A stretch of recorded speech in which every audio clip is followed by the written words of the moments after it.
For a two-stroke 250? Yeah.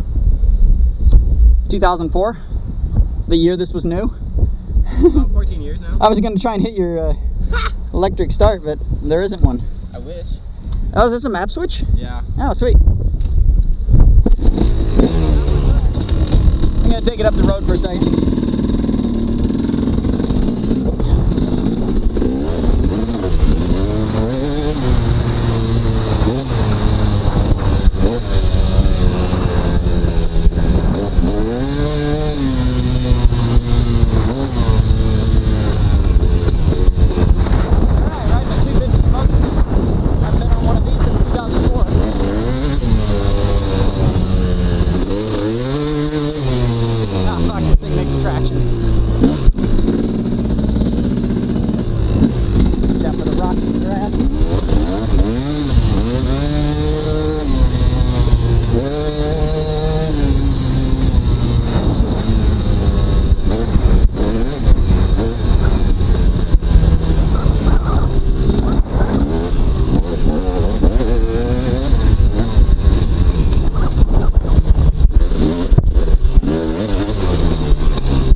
Compression's too slow and your rebound's too stiff. Okay. Like right now, and this, feel it in the turn, yeah. It shouldn't be this way. That bike has better suspension than this right now, and that's. You can fix that around the back. Yeah. So I need a little bit better access to them. So hold on to that. It's actually not even that far. That far. 2, 3, 4. And I set that too. When you setting on my high speed, low speed, all that. This shit's so hard for me to ride. It feels like these bars are sitting on my dick. So when I come in the corners, I have no control because I can't bend my wrist like that. And so it's real. It feels like it's in my lap. Normally I would come up and I would sit right in here, but it's too low. I could ride with the clamps like this, but I'd have to roll my bars up to my elbows. My elbows are too low and I have no control. So I gotta be careful not to dump it. That's why I pop out of the berm. Right? It doesn't steer right for me. But and it's fine for you. It's all preference.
So since we can't adjust the back, just feel the front.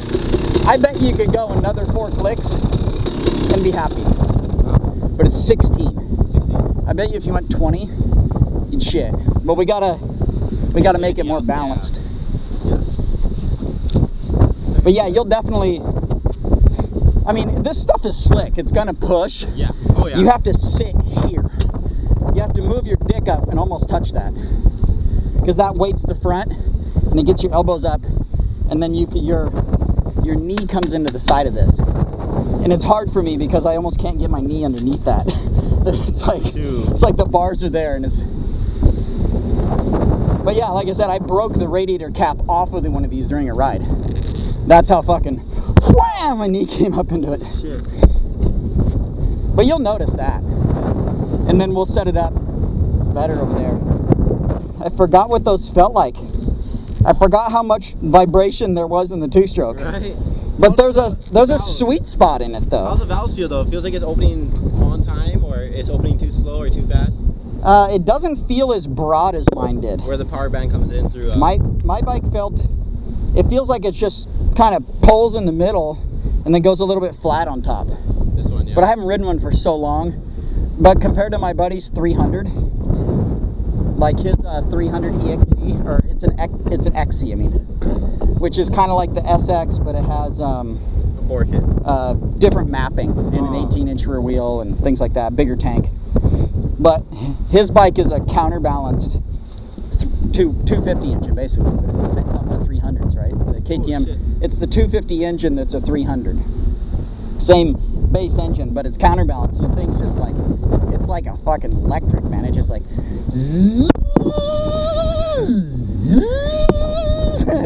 I mean, it's fucking rad. I was like, holy shit, this thing's bitching. I'm on my brand new 300 that I just bought, right? Yeah. And it's fucking sweet. And I hop on my buddy's bike that I didn't pay for, and I just paid a lot of money. So obviously you have bias when you pay for shit, right? And so I hop on his fucking bike, and I'm like, oh shit, I want one of these instead. But not for Hawaii. It's fucking too much bike for Hawaii. But it's so smooth. It has a Recluse in it, and it's. It comes with Recluse stock? No, dude, it's. So it starts out as a $10,000 KTM, and it's like a fucking probably an $18,000 KTM now. It's got fucking gadgets and whistles and blingers. Gives you blowjobs, I think, while you're fucking riding it. It's fucking sweet. It's got every Trail Tech part ever made. I shouldn't. Yeah, so ride that. You should feel the difference. If the back end's still gonna be really hoppy. It is gonna be hoppy? Yeah, we need to take a lot of compression out of that and maybe speed the rebound in that too. But that'll get you started. All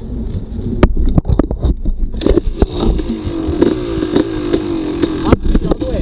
What's that? All the way back. Go take a couple laps and let me know. I can adjust it accordingly. Okay.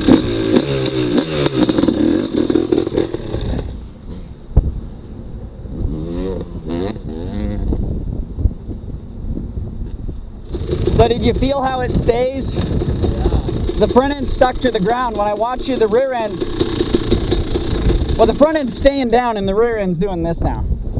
So it's too high now. Yeah, so if you set the sag, that's not going to be the problem, but you're probably too slow on the rebound, so we need to hit minus on that. I'll check it, and then we might go minus a couple clicks on your rebound on the front too. But like, did you notice, when you came out of this corner and you kind of slid? Popped, yeah. When it slid like that, you notice when you popped like that, the front end stayed straight. Yeah. Where before it would have deflected and tried to spit you out in this field. Yeah. So we'll make the changes to the back, and then we'll see it when we're going 50 miles an hour across that grass, how it handles too. But you shouldn't fucking be bouncing off the tops anymore. You need it to settle in. Like, you want to bounce off the tops of whoops, but you're going to anyway because they're deep. You don't want to bounce off the top of little shit like this. You want to be sucking that shit up. And then you'll see, you can ride this and you'll see how it head shakes real bad. I haven't quite figured out how to do that yet, but you'll see it's a lot more compliant, and this should have better suspension than this. Should. Yes. This is definitely a different ball game than that bike, so that can be set up well. We could get it decently dialed today, I think. Yeah. Yeah.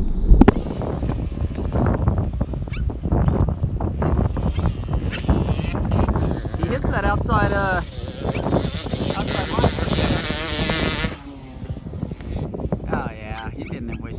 better on the straight stretch. Bike's tracking a world better.